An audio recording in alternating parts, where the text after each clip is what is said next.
Merry New Year, and thank you for watching my top 10 movies of 2017. Before I get into my list, just want to say a quick thank you to all of my subscribers and to all of my viewers. My channel is just a little bit over 1 year old now. I'm really excited about what I've done this past year and also what I have in store for the following year. I plan on reviewing movies more frequently and also different types of movies, so please tune in to my channel for more of that. Now, before I get into the top 10, 2017 had tons of great movies and I couldn't fit them all into my top 10 list, so here are my honorable mentions. Coco, Wonder, Split, Get Out, and Wonder Woman. You guys just missed the top 10, but now here we go into my top 10 movies of 2017, starting with Baby Driver. Was one of the most fun times I had at the movies this year. The action was great, the storytelling was great, the soundtrack was great. Edgar Wright is a great filmmaker. He has his own sense of unique style to his movies, and it was just a fun time and one of the most enjoyable movies of the year.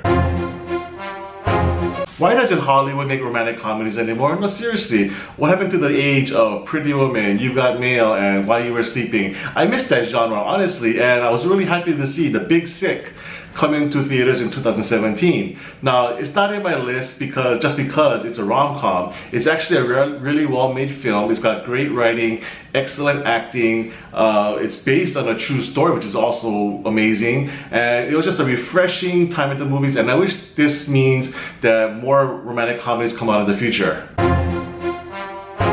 If you're looking for possibly the best acting ensemble performance of 2017, look no further than 3 Billboards Outside Ebbing, Missouri. This cast is freaking spectacular. I didn't really have an idea what the movie was about going in, but coming out, I knew that I had watched one of the best movies of the year. The writing is excellent, and the performances, Frances McDormand, Woody Harrelson, Sam Rockwell especially, they're all stellar, and don't be surprised if this movie gets a lot of awards this coming season. I loved It, not just because it's a horror movie, because I don't really consider it to be a horror movie per se. It's more of a coming of age story of these group of kids who bond together against a common cause.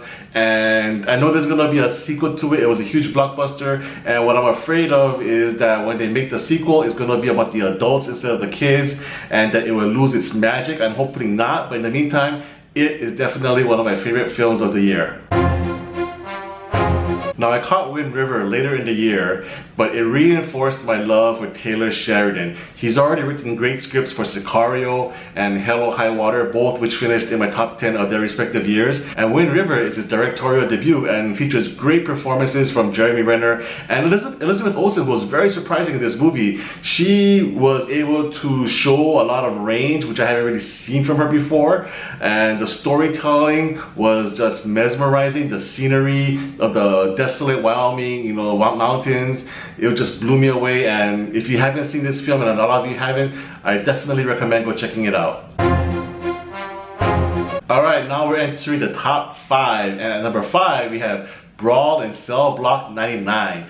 Now, I love the prison movie genre. They don't make enough of them, to be honest, for my taste, and this is quite possibly the best prison movie that I've ever seen. Vince Vaughn is freaking amazing in the lead role. He has just one mission in this movie, and his character is just so committed to that mission that he doesn't give a shit as to what else can happen to him or to anyone else. He just needs to get his job done. And the brutality in this movie, the gore is, oh man, it's off the charts, and it just tells this story so well, and I just really love the brutality of it. If you're a lover of prison movies like I am, go watch Brawl and Cell Block 99.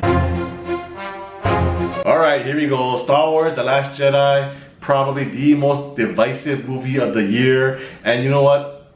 I freaking loved it. I came out of the theater like exhilarated. I was amazed by what I saw. I love the new direction. I'm not one of those guys, you didn't explain who Snoke was. Why did you make Rey's parents to be nobodies? That's not Star Wars canon. That's not what Luke Skywalker would do. You know what? I don't give a shit. All I want is a great movie and a great time, and Star Wars The Last Jedi had some amazing fight scenes, great humor, and I love the movie. Tonya does an incredible job of turning who was a punchline when this storyline came out into a very sympathetic character, and all the credit for that goes to Margot Robbie, who does a great performance as Tonya Harding. She's also supported by a great cast, including Sebastian Stan and Allison Janney. And the big guy who plays the bodyguard, Sean Eckhart, he is one of the most memorable characters of the year. This guy is just so delusional and so hilarious because of that. This movie has a great Goodfellas vibe to it, which I really dug, and that's one of my favorite movies of all time. And it's just a really well-told story, well-directed, and easily one of my favorite films of the year. Snickety snick snooches. Of course, Logan has to be in my top 5 for the year. I love the character ever since I read him as a kid in the comic books, and to see his persona and his character finally come to life in such an accurate way in this film was just mind-blowing, and a perfect swan song for Hugh Jackman and this character. Giving this movie an R rating was just a perfect move for it, to show the brutality, the bloodshed that this character always goes through, and Hugh Jackman delivers a great performance. The little kid who played X-23, she's amazing. Patrick Stewart is incredible. This movie was just so satisfying when I saw it. I couldn't ask for anything more for the final Logan film, and for that I am very grateful to the director and to the writer and to the actors. This movie was nearly perfect, and it was a great ending for this character's saga. And finally, at number 1, we have The Disaster Artist. That's right, my favorite movie of the year is about the worst movie ever made.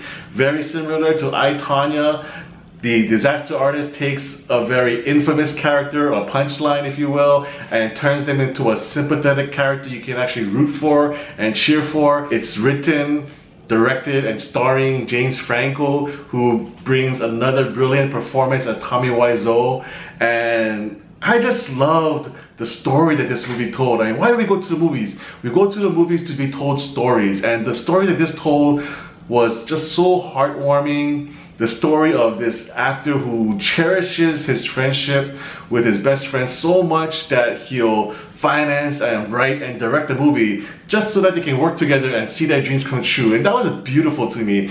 And the movie is hilarious. There's tons of funny moments in it. It's one of the funniest movies of the year. Well acted, well directed, well written, and it is my number 1 film of 2017. Thanks so much for watching, everyone.